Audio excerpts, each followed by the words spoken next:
हाय मित्रांनो, पुन्हा एकदा आमच्या चॅनलवर स्वागत आहे. सेंटर सिटी तुमचा वेल्थ पार्टनर. माझं नाव जान आहे आणि तुम्ही पाहत आहात एस-एम सीरीज. ही 13वी व्हिडिओ आहे एस-एम सीरीजमधली, जी 13 एक्झाम म्हणजेच कॉमन डेरिव्हेटिव्ह एक्झामसाठी आहे. आपण त्याची व्हिडिओ बनवत आहोत आणि आतापर्यंत इक्विटी डेरिव्हेटिव्ह पुस्तकातील 2 अध्याय आपण कव्हर केले आहेत. आज आपण जो अध्याय कव्हर करणार आहोत तो आहे अध्याय क्रमांक 3, फॉरवर्ड आणि फ्युचर्सची ओळख. तर आज आपण पाहूया की या अध्यायात आपण काय काय शिकणार आहोत. हा अध्याय शिकल्यानंतर तुम्हाला फॉरवर्ड आणि फ्युचर्स कॉन्ट्रॅक्ट्स म्हणजे काय हे समजेल. आपण पाहूया की फॉरवर्ड कॉन्ट्रॅक्ट काय आहे, फ्युचर्स कॉन्ट्रॅक्ट्स काय असतात, फ्युचर्स कॉन्ट्रॅक्ट्सशी संबंधित टर्मिनॉलॉजी बद्दल बोलू. मग पाहूया की फ्युचर्स कॉन्ट्रॅक्ट्सचे पी ऑफ कसे असते, नफा कसा मिळतो आणि नुकसान कसे होते. फ्युचर्स कॉन्ट्रॅक्ट्सची प्राइसिंग कशी होते हे पाहू आणि शेवटी स्पेक्युलेटर्स, हेजर्स आणि आर्बिट्राजर्स फ्युचर्स कॉन्ट्रॅक्टचा कसा वापर करतात हे देखील पाहू. तर आर्बिट्राजर्स फ्युचर्सचा कसा वापर करतात, स्पेक्युलेटर्स कसे वापरतात, हेजर्स फ्युचर्सचा कसा वापर करतात, हे आपण पाहणार आहोत. तर चला सुरू करूया NISM सिरीज 3 मधील कॉमन डेरिव्हेटिव्ह्ज परीक्षेतील पहिली पुस्तक, इक्विटी डेरिव्हेटिव्ह्ज मधील तिसरा अध्याय, इंट्रोडक्शन. फॉरवर्ड आणि फ्युचर्स. सर्वात आधी आपण फॉरवर्ड कॉन्ट्रॅक्ट्सच्या इंट्रोडक्शन बद्दल बोलूया. आपल्याला हे समजून घ्यावं लागेल की फॉरवर्ड कॉन्ट्रॅक्ट म्हणजे नेमकं काय. हा एक करार असतो जो 2 पक्षांमध्ये केला जातो. जेव्हा 2 पक्ष एकत्र येऊन भविष्यातील एखादी गोष्ट खरेदी किंवा विक्री करण्याचा निर्णय घेतात, म्हणजेच भविष्यातील एखाद्या ठराविक तारखेला आणि त्या व्यवहारासाठी आजच एक ठराविक किंमत निश्चित करतात, तेव्हा या व्यवहाराला, या केलेल्या कराराला आपण फॉरवर्ड म्हणतो. आणि पाहिलं तर फॉरवर्ड करार कुठे जास्त वापरले जातात? ते कमॉडिटीजमध्ये वापरले जातात, फॉरेन एक्सचेंजमध्ये वापरले जातात, इक्विटीमध्ये वापरले जातात आणि इंटरेस्ट मार्केट्समध्येही वापरले जातात. चला, मी तुम्हाला एक उदाहरण देऊन समजवण्याचा प्रयत्न करतो की फॉरवर्ड कॉन्ट्रॅक्ट म्हणजे नेमकं काय. फॉरवर्ड कॉन्ट्रॅक्ट समजण्यापूर्वी आपल्याला पाहावं लागेल की कॅश कॉन्ट्रॅक्ट म्हणजे काय. तर समजा हे तुमच्यासमोर उदाहरण आहे, तर तुम्ही असं गृहीत धरा की मी 11/2024 रोजी तुम्हाला एका सोनाराकडून एक सोनं खरेदी करायचं आहे. त्या दिवशी बाजारात 24 कॅरेट सोन्याचा दर प्रति ग्रॅम ₹60.02 होता आणि सोनारही तुम्हाला हे सोनं या दराने द्यायला तयार झाला आहे. म्हणून तुम्ही त्याला ₹60,230 प्रति ग्राम दिले आणि सोन्याची डिलिव्हरी घेतली. म्हणून हे एक साधं कॅश मार्केट व्यवहार आहे. या दराला आपण स्पॉट प्राइस म्हणतो. हा अगदी साधा कॅश व्यवहार झाला आहे, जिथे तुम्ही ₹60,230 सोनाराला दिले आहेत आणि तुम्ही 10 ग्राम 24 कॅरेट सोनं विकत घेतलं आहे. तर हा कॅश ट्रान्झॅक्शनचं एक उदाहरण आहे. आता मी सांगतो की फॉरवर्ड ट्रान्झॅक्शन काय आहे. आता बघा, ह्याच उदाहरणाचं मी बोलतोय की समजा तुम्हाला सोन्याची डिलिव्हरी घ्यायची नाहीये. आज म्हणजे 11 तारखेला तुम्हाला नकोय, पण तुम्हाला कधी हवंय? 1 महिन्यानंतर.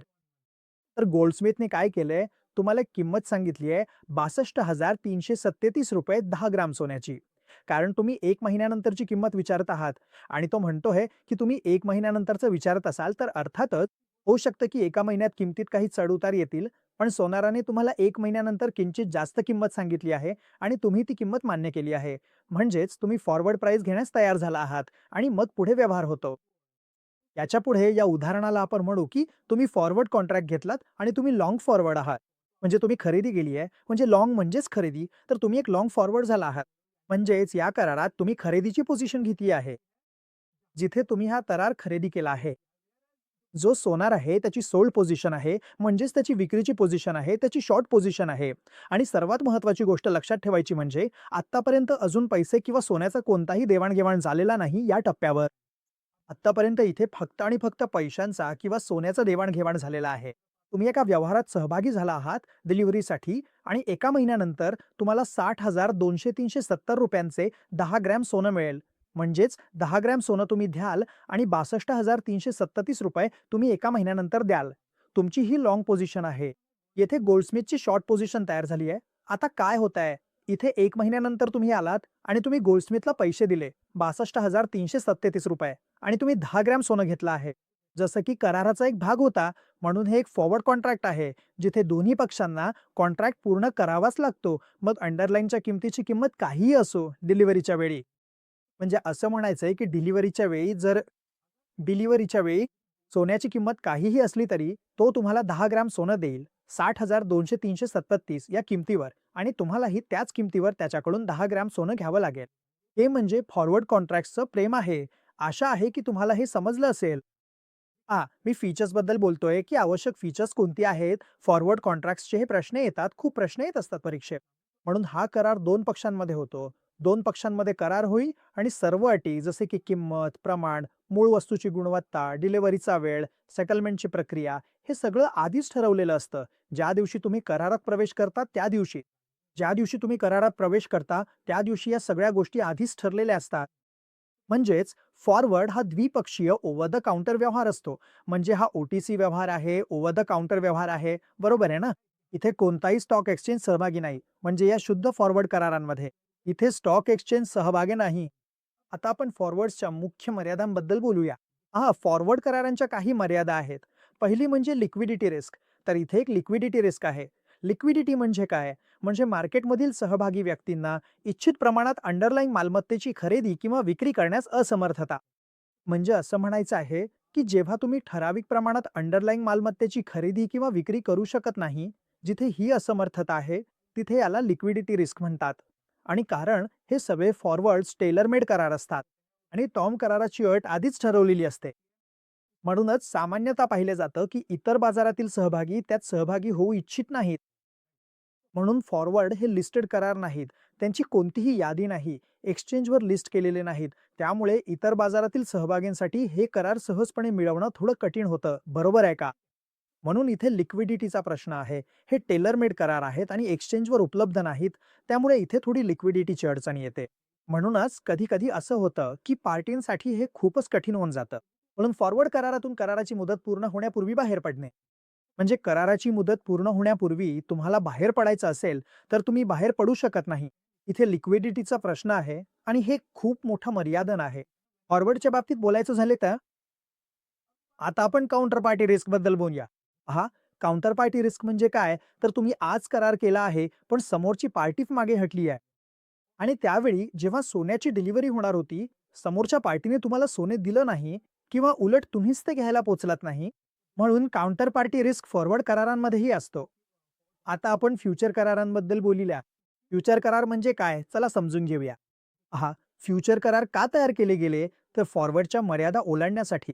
म्हणजे फॉरवर्ड करारांच्या ज्या मर्यादा आहेत, जसं की लिक्विडिटी ही एक मर्यादा आहे आणि काउंटर पार्टी रिस्क ही मर्यादा आहे. तर या दोन्ही मर्यादा दूर करण्यासाठी, ओलांडण्यासाठी फ्युचर करार तयार करण्यात आले. मग फ्युचर करार म्हणजे काय? हा करार पुन्हा एकदा हा एक करार आहे जो एका संघटित एक्सचेंजद्वारे केला जातो. म्हणजे हा तो व्यवहार आहे जिथे दोन पक्ष व्यवहार करतात. हे त्या प्रकारचं करार आहे जिथे दोन पक्ष एक मान्यताप्राप्त स्टॉक एक्सचेंजद्वारे व्यवहार करतील, ठराविक प्रमाणात कमोडिटी आणि आर्थिक मालमत्ता भविष्यातील ठराविक तारखेला, ठराविक किमतीला खरेदी किंवा विक्री करण्यासाठी. म्हणजे असं म्हणायचं आहे की दोन्ही पक्ष करारात सहभागी असतील, सगळ्या गोष्टी फॉरवर्ड कॉन्ट्रॅक्ट सारख्या असतील, पण त्या फक्त आणि फक्त एका मान्यताप्राप्त स्टॉक एक्सचेंजद्वारेच होतील. म्हणून फ्युचर्स हे प्रमाणित स्टँडर्डाइज्ड असतात. म्हणून आपण असं म्हणू शकतो की फ्युचर्स हे प्रमाणित फॉरवर्ड कॉन्ट्रॅक्ट्स आहेत, जे मान्यताप्राप्त स्टॉक एक्सचेंजवर ट्रेड केले जातात. आता पाहूया की फीचर्स आणि फ्युचर कॉन्ट्रॅक्ट म्हणजे काय? आहे दोन पक्षांमधील एक करार आहे जो एक्सचेंजद्वारे केला जातो, जसं की मी तुम्हाला सांगितलं. इथे सेंट्रलाइज्ड ट्रेडिंग प्लॅटफॉर्म म्हणजे एक्सचेंज आहे. एक सेंट्रलाइज्ड ट्रेडिंग प्लॅटफॉर्म जिथे किंमत ठरवली जाते खरेदीदार आणि विक्रेत्यांच्या मुक्त संवादातून. म्हणजे असं म्हणायचं आहे की एक करार आहे त्यात तुम्ही खरेदीदारही आहात, विक्रेताही आहात आणि त्याच पद्धतीने तिथे किंमत ठरवली जात आहे. मागणी आणि पुरवठ्यामुळे मार्जिन दोन्ही पक्षांना भरावा लागतो. दोन्ही पक्ष सहमत असतात की मार्जिन भरायचा आहे. जर तुम्ही करार खरेदी केला किंवा विकला, तरीही तुम्हाला मार्जिन भरावा लागतो. फ्युचर करारामध्ये प्रमाण आजच ठरवले जाते आणि तेही खूपच प्रमाणबद्ध असते. आजच प्रमाण ठरवले जाते आणि आजच गुणवत्ता ठरवली जाते. म्हणजे कोणत्या गुणवत्तेवर कोणता माल स्वीकारला जाईल हेही आजच ठरते. आता आपण फ्युचर कराराच्या मर्यादांबद्दल बोलूया. मर्यादांबद्दल बोलायचं झालं तर फ्युचरचे एक्सचेंजने सादर केलेले प्रमाणबद्ध करार आहेत, ज्यामध्ये काही मर्यादा असतात, जसे की मर्यादित मुदत. तर कोणत्या मर्यादा असू शकतात ते पाहूया. मर्यादित अंडरलाईन सेट असू शकतो. कराराच्या डिझाईनमध्ये लवचिकता कमी असू शकते. म्हणजे करार डिझाईन करताना थोडी लवचिकता कमी असते. आणि काही प्रशासकीय खर्च इथे जास्त लागतात. आणि अकाउंट एम सेटलमेंट देखील, म्हणजे mark to market M to M रोज सेटल होतं फ्युचर्समध्ये. पुढच्या अध्यायांमध्ये आपण वाचू की एम टू एम म्हणजे काय, मार्केट टू मार्केट म्हणजे काय. त्यामुळे या प्रकारे खर्चही थोडा वाढतो. ही एक छोटीशी मर्यादा आहे फ्युचर कराराची. आता मी एक उदाहरण देऊन तुम्हाला समजावण्याचा प्रयत्न करतो की कराराच्या स्पेसिफिकेशन्स काय असतात. जसं की निफ्टी आहे, निफ्टीचा फ्युचर आहे. त्याचे कोट्स मी तुम्हाला सांगण्याचा प्रयत्न करतो. NSE वेबसाईटवर निफ्टी फ्युचर्ससाठी दिलेले कोट्स आज म्हणजे 3 ऑक्टोबर 2024. हा इन्स्ट्रुमेंट टाईप आहे, ज्याला आपण इंडेक्स फ्युचर्स म्हणतो. म्हणजे इंडेक्सचा फ्युचर असू शकतो, जसे मी तुम्हाला सांगितलं. अंडरलाइंग ॲसेट निफ्टी 50 आहे. या कराराची एक्सपायरी डेट 3 ऑक्टोबर आहे. तर आपण पाहूया की आज आपण कोणत्या तारखेला हा कोट पाहतोय. 3 ऑक्टोबर 2024 रोजी आपण हा कोट पाहत आहोत आणि या कराराची एक्सपायरी डेट 31 ऑक्टोबर 2024 आहे. ओपन प्राइस आजचा होता 25,670. हाय प्राइस गेला आहे 25,808 पर्यंत आणि लो प्राइस निफ्टीचा गेला आहे 25,440 पर्यंत. क्लोजिंग प्राइस झाला आहे 25,475 वर आणि ट्रेड झालेल्या करारांची संख्या. आज किती करार ट्रेड झाले आहेत, किती बाय झाले आहेत, किती सेल झाले आहेत. म्हणून हे आले की आज किती करार ट्रेड झाले आहेत. 1,17,00,00,000 कोटी 8,050 कॉन्ट्रॅक्ट्स म्हणजेच ट्रेड डे टर्नओव्हर इतका आहे. आणि इथे लाखांमध्ये दाखवले आहे की जवळपास 30 लाखांच्या आसपासचा टर्नओव्हर इथे दिला आहे. म्हणून हा त्याचा टर्नओव्हर आहे आणि अंडरलाईन व्हॅल्यू जी आहे ती 25,250 रुपये आहे. तर हे एक प्रकारे थोडक्यात ओव्हरव्ह्यू आहे, कॉन्ट्रॅक्टच्या स्पेसिफिकेशन्स आहेत. आता मी तुम्हाला फ्युचर मार्केटशी संबंधित काही टर्मिनॉलॉजी सांगतो. चला समजून घेऊया स्पॉट प्राइस म्हणजे काय. सर्वात पहिले स्पॉट प्राइस म्हणजे कॅश मार्केटमध्ये एखाद्या ॲसेटची जी किंमत असते ती.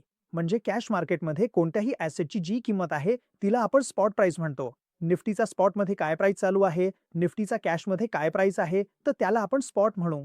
SBI बँकेचा स्पॉटमध्ये कॅशमध्ये काय प्राइस आहे, तर त्याला स्पॉट प्राइस म्हणतात. किंवा कोणत्याही फायनान्शियल ॲसेटचा कॅश मार्केटमध्ये जो प्राइस असतो त्याला आपण स्पॉट प्राइस म्हणतो. आता आपण फ्युचर प्राइसकडे येतो.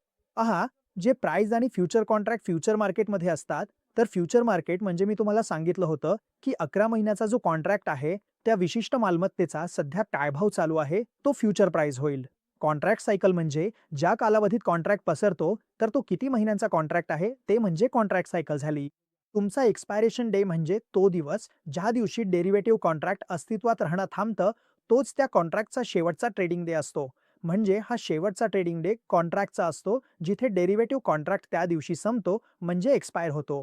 जर तुमची लाँग पोझिशन असेल आणि ती लाँग पोझिशन क्लोज करायची असेल, तर तुम्हाला ती स्क्वेअर ऑफ करावी लागेल, म्हणजे पुढचा कॉन्ट्रॅक्ट खरेदी करावा लागेल. किंवा तुमची शॉर्ट पोझिशन असेल, तर तुम्हाला खरेदी करावी लागेल. तेव्हा ती पोझिशन स्क्वेअर होईल आणि मग तुम्हाला नवीन उपलब्ध कॉन्ट्रॅक्ट शॉर्ट करावा लागेल. टिक साईज म्हणजे किंमत कोटेशनमध्ये परवानगी असलेली किमान हालचाल. एक्सचेंज टिक साईज ठरवतो आणि तो कॉन्ट्रॅक्टवर आधारित असतो. स्पेसिफिकेशन्स असतात की निफ्टीचा टिक साईज काय आहे, म्हणजे 10 पैशांनी किंमत हलणार, 50 पैशांनी किंमत हलणार. तर प्रत्येक ॲसेटचा सगळ्या शेअर्सचाही वेगळा असू शकतो. निफ्टीचा वेगळा असू शकतो, म्हणून याला टिक प्राइस म्हणतात.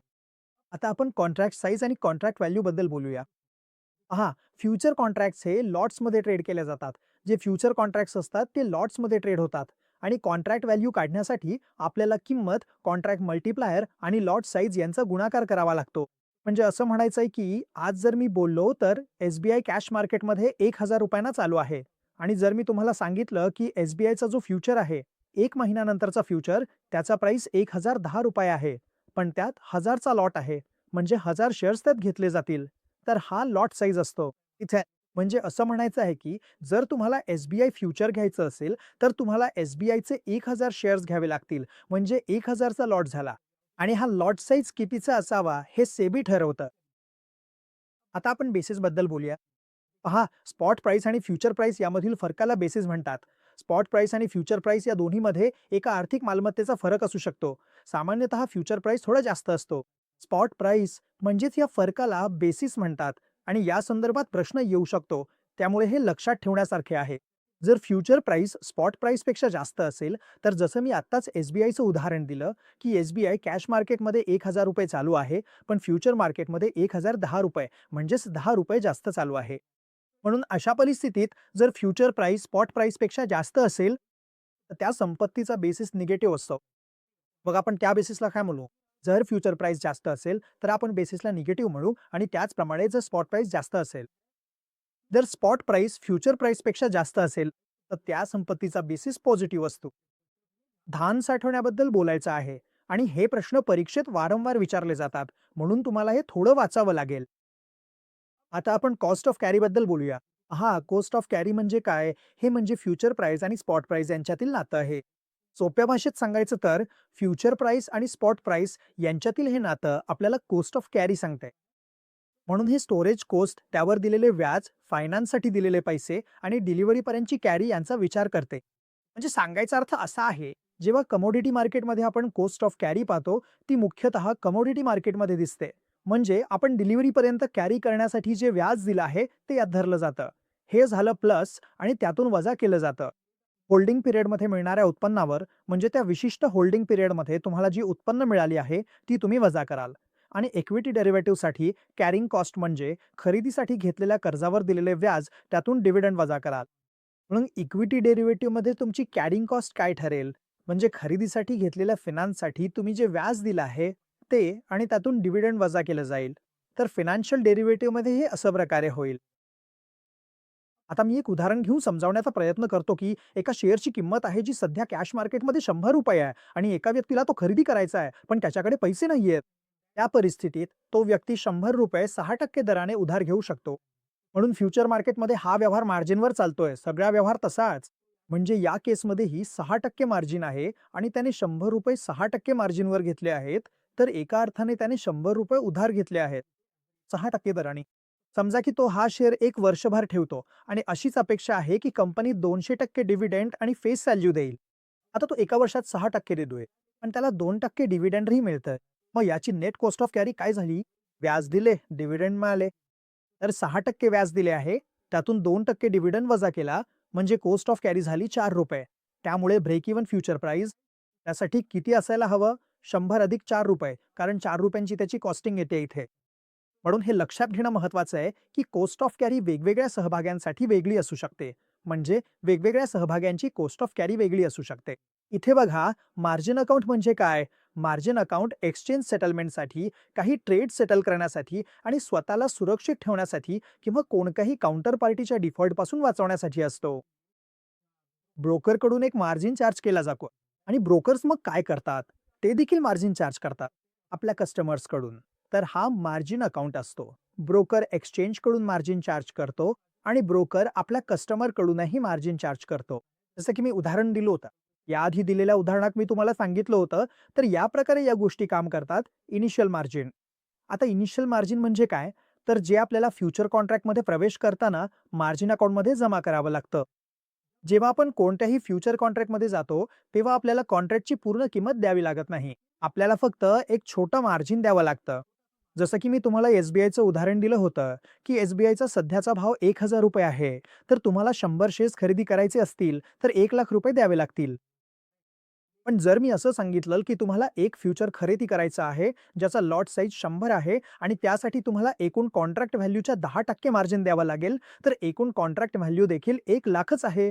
पण आज तुम्हाला फक्त ₹10,000 द्यावे लागतील तो निफ्टी फ्युचर खरेदी करण्यासाठी.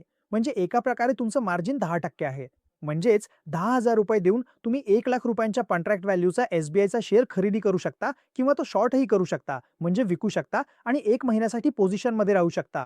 तुम्ही या विषयावर दररोज किमान 10% मार्जिन राखले पाहिजे. बाजाला का ना? आता बघा, मी तुम्हाला जे उदाहरण सांगितले ते म्हणजे तुम्ही दररोज ₹10,000 राखले पाहिजेत.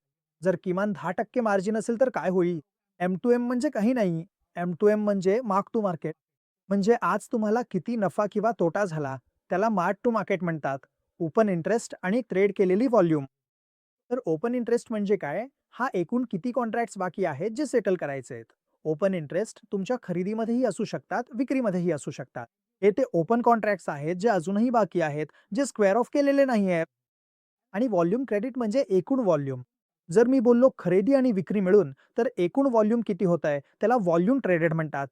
प्राइस बँड म्हणजे काय? हा त्या कॉन्ट्रॅक्टसाठी परवानगी असलेला किमतीचा रेंज आहे, ज्यामध्ये दिवसभर ट्रेडिंग करता येतं. सामान्यतः उदाहरण द्यायचं झालं तर 10% ही किमतीची रेंज असते. म्हणून कोणताही स्टॉक 10% वर गेला तर त्यावर सर्किट लागेल, उदाहरणार्थ, किंवा 10% खाली गेला तरी त्यावर सर्किट लागेल. म्हणून ही किमतीची लेंड आहे. हे एक्सचेंज ठरवतं की जास्त अस्थिरता नियंत्रणात ठेवण्यासाठी हे प्राइस बँड्स बनवले जातात. टर्मिनॉलॉजीज फ्युचर मार्केट्समध्ये सुरूच आहेत. आणि आता आपण पोझिशन्सबद्दल बोलू. म्हणजे कोणकोणत्या प्रकारच्या पोझिशन्स असू शकतात. लोक शॉर्ट पोझिशन, ओपन पोझिशन घेतात. स्प्रेड कसा होऊ शकतो किंवा ओपनिंग पोझिशन म्हणजे काय? क्लोजिंग पोझिशन म्हणजे काय? तर चला समजून घेऊया की पोझिशन्स कशा घेतल्या जातात. फ्युचर्समध्ये सर्वात आधी येते लाँग पोझिशन, म्हणजेच आउटस्टँडिंग बाय पोझिशन कॉन्ट्रॅक्ट. याला लाँग पोझिशन म्हणतात. लाँग पोझिशन म्हणजे बाय पोझिशन, म्हणजे जेव्हा तुम्हाला कॉन्ट्रॅक्ट खरेदी करायचा असतो किंवा कधीही तुम्हाला असं वाटतं की कोणतंही आर्थिक साधन जर तुम्हाला असं वाटतं की त्याची किंमत वर जाऊ शकते, किंमत वाढू शकते, तर तुम्ही त्या विशिष्ट मालमत्तेत लाँग पोझिशन घेता, म्हणजे खरेदी करता. यालाच लाँग पोझिशन म्हणतात.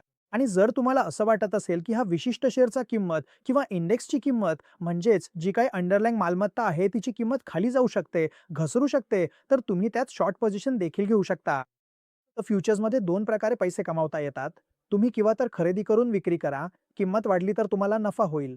किंवा तुम्ही आधी विक्री शॉर्ट करून नंतर किंमत खाली गेल्यावर खरेदी केली, तर देखील तुम्हाला नफा होईल.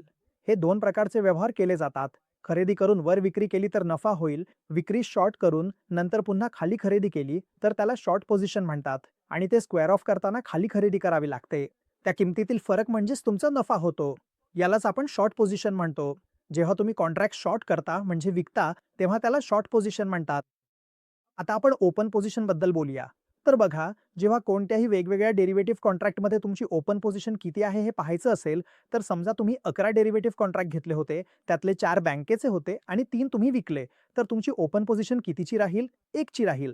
हा प्रश्न विचारला जाऊ शकतो आणि नक्कीच विचारला जाईल, 100% विचारला जाईल, ज्यात ते असं लिहून देतील की तुमच्याकडे एस-बी-आयचे 4 कॉन्ट्रॅक्ट आहेत, 2 विकले आहेत, तर ओपन पोझिशन किती आहे? अशा प्रकारे प्रश्न विचारला जाऊ शकतो. नेकेड आणि कॅलेंडर स्प्रेड पोझिशन हे थोडं समजून घेण्यासारखं आहे. नेकेड आणि कॅलेंडर स्प्रेड कोणकोणते असू शकतात? पहा, फ्युचर मार्केटमध्ये नेकेड पोझिशन म्हणजे काय? हे साधारणपणे लाँग पोझिशन आणि शॉर्ट पोझिशन असतात. तर नेकेड पोझिशन म्हणजे काय? मी फक्त साधं बाय करून बसलो किंवा फक्त बायिंग पोझिशनमध्ये आलो, तर मी तिथे नेकेड बायिंग आहे. आणि जर मी शॉर्ट पोझिशनमध्ये बसलोय आणि माझ्या कोणताही इतर अंडरलाइंग ॲसेटमध्ये अजून काही पोझिशन नाही, तर ते शॉर्ट पोझिशन म्हणतात आणि हेच नेकेड पोझिशन म्हणतात. म्हणजेच माझ्या त्या अंडरलाइंग ॲसेटमध्ये अजून काही पोझिशन नाही, काही हेज पोझिशन नाही. तर हे झालं नेकेड पोझिशन. आता मी बोलतो कॅलेंडर स्प्रेड पोझिशन म्हणजे काय? कॅलेंडर स्प्रेड पोझिशन म्हणजे फ्युचर मार्केटमध्ये एकाच अंडरलाईनवर 2 पोझिशनचं कॉम्बिनेशन. म्हणजे मी 2 पोझिशनचं कॉम्बिनेशन बनवणार आहे त्या एकाच अंडरलाईंग ॲसेटवर. म्हणजे मी एका कॉन्ट्रॅक्टवर लाँग होईन म्हणजे खरेदी करीन आणि दुसऱ्या कॉन्ट्रॅक्टवर शॉर्ट होईन म्हणजे विक्री करीन. पण वेगवेगळ्या मॅच्युरिटी असलेल्या कॉन्ट्रॅक्ट्सवर. म्हणजे 11 महिन्यांचा कॉन्ट्रॅक्ट असतो. उदाहरणार्थ एस-बी-आयमध्ये या महिन्यात मी खरेदी केली आणि पुढच्या महिन्याच्या कॉन्ट्रॅक्टमध्ये शॉर्ट म्हणजे विक्री केली, तर हा जो प्रकार आहे त्याला कोल्ड कॅलेंडर स्प्रेड पोझिशन म्हणतात. आता आपण बोलूया ओपनिंग पोझिशनबद्दल. पोझिशन ओपन कशी होते? आपण काहीही जसं की मी तुम्हाला सांगितलं खरेदी करतो तर आपली पोझिशन ओपन होते म्हणजे पोझिशन तयार होते. मग ती क्लोज करण्यासाठी आपल्याला त्या पोझिशनमधून बाहेर पडावं लागतं म्हणजेच आपल्याला ती स्क्वेअर ऑफ करावी लागते, आपल्याला ती विकावी लागते. आता जर तुम्ही ती विकताना प्राइसपेक्षा जास्त किमतीला विकली तर तुम्हाला नफा होईल आणि जर प्राइसपेक्षा कमी किमतीला विकली तर तुम्हाला तोटा होईल. असंच जर तुमची शॉर्ट पोझिशन असेल तर ती काढण्यासाठी जर तुम्ही शॉर्ट पोझिशन घेतली असेल तर जितका प्राइस खाली जाईल तितका तुमचा फायदा होईल आणि खाली आल्यावर तुम्हाला ती खरेदी करावी लागेल. पण जर तुम्ही शॉर्ट पोझिशन घेतली आणि प्राइस वर जात आहे आणि तुम्हाला भीती वाटते की तो अजून वर जाऊ नये, तर तुम्हाला तिथेच पोझिशन स्क्वेअर ऑफ करावी लागेल म्हणजेच स्वतःच्या प्राइसपेक्षा जास्त किमतीला खरेदी करावी लागेल. या प्रकारे ओपन पोझिशन आणि क्लोजिंग पोझिशन काम करतात. क्लोज पोझिशनमध्ये तुम्हाला स्क्वेअर ऑफ करण्यासाठी पोझिशन क्लोज करावी लागते. जर बाय असेल तर सेल करावा लागेल, सेल असेल तर बाय करावा लागेल. तुम्ही वर विकता किंवा खाली खरेदी करता किंवा खाली विकता वर खरेदी करता. प्रॉफिट असो किंवा लॉस, पोझिशन स्क्वेअर ऑफ करावीच लागते. आता एका डायग्रामच्या माध्यमातून मी तुम्हाला पे ऑफ दाखवतो की पे ऑफ चार्ट्स कसे तयार होतात. पहा, सर्वात आधी जर तुम्ही फ्युचरला लाँग केले असेल, म्हणजेच तुम्ही फ्युचर प्राइस लॉक केला असेल, तर तुमचा पे ऑफ कसा होईल हे कसे दिसेल? म्हणून समजा एखाद्या व्यक्तीनं फ्युचर कॉन्ट्रॅक्टवर लाँग पोझिशन घेतली आहे ₹100 ला, म्हणजे ₹100 कुणीतरी फ्युचर कॉन्ट्रॅक्ट लाँग केला आहे. तर त्याचा पे ऑफ कसा होईल ते पहा. तुम्ही ₹100 निवडले, मग एक्सपायरीच्या वेळी मार्केट प्राइस काय असेल? एक्सपायरीला मार्केट प्राइस 50-60 असे डाव्या बाजूला दाखवले आहेत आणि लाँग फ्युचरचा पे ऑफ. तर तुम्ही पोझिशन लाँग केली आहे ₹100 आणि एक्सपायरीच्या वेळी प्राइस ₹50 आहे, तर तुम्हाला ₹50 चा तोटा झाला. तसंच ₹60 -40 म्हणजे ₹40 तोटा झाला. 100ला 100च आहे, त्यामुळे तुम्हाला 0 मिळत आहे. पण तुम्ही लाँग केले आहे आणि तुम्हाला नफा कधी मिळायला सुरुवात होईल? जेव्हा प्राइसवर जाईल तेव्हा बघा, जसं मार्केट प्राइस 100च्या वर जायला लागलाय, 110, 120, 130, 140, 150 तसं तुमचा नफा होऊ लागलाय. 10, 20, 30, 40, 50 अशा प्रकारे तुमच्या लाँगचा फायदा होईल आणि शॉर्टचा फायदा याचा अगदी उलट असेल.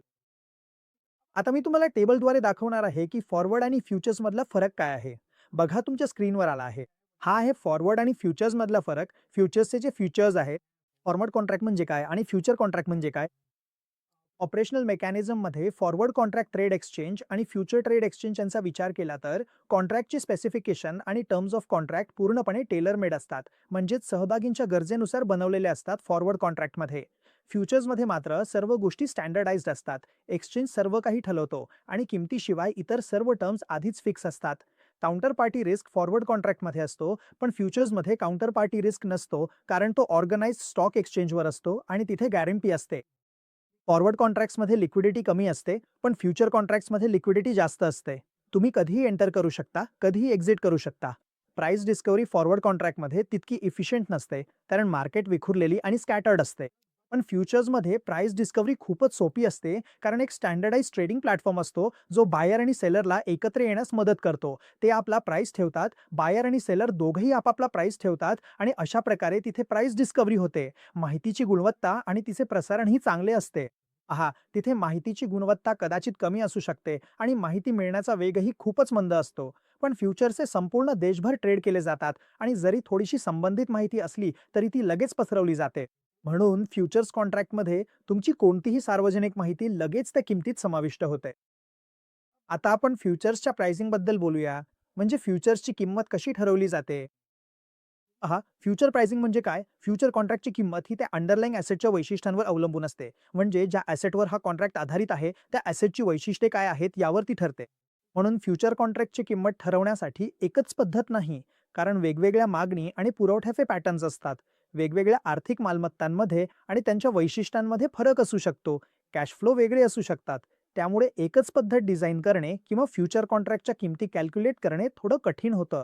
म्हणून इथे आपण फ्युचर प्राइसिंगसाठी 12 लोकप्रिय मॉडेल्स सांगितले आहेत, ज्यात कॉस्ट ऑफ कॅरी मॉडेल आणि एक्सपेक्टेशन्स मॉडेल यांचा समावेश आहे. तर त्याबद्दल आपण थोडक्यात चर्चा करू, कारण 12 नंबरचा प्रश्न येऊ शकतो.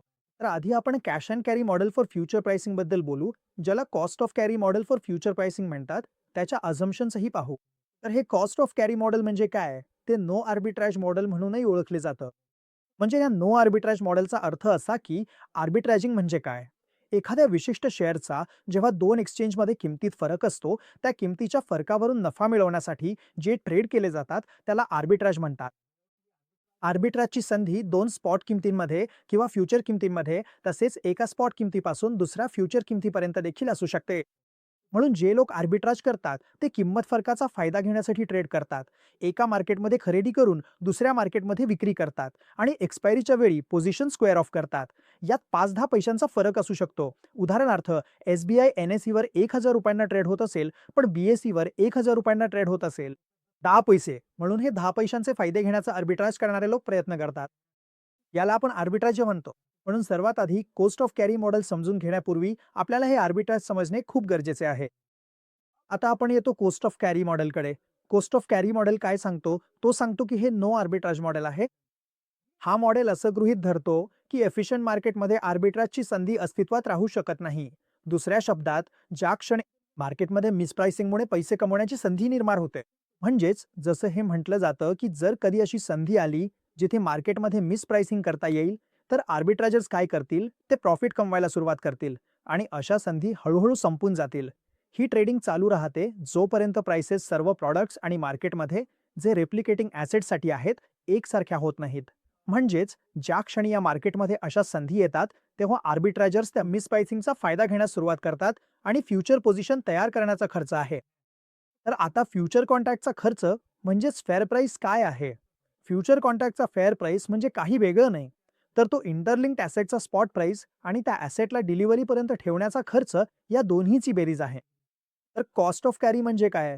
जेव्हा फ्युचर कॉन्ट्रॅक्टचा स्पॉट प्राइस असतो, त्यात तुम्ही तो कॉन्ट्रॅक्ट 1 महिना किंवा 2 महिने ठेवणार असाल, तर तो ठेवताना काही खर्च येतो, म्हणजेच कॅरी करण्याचा खर्च. तो खर्चही त्यात जोडला जातो.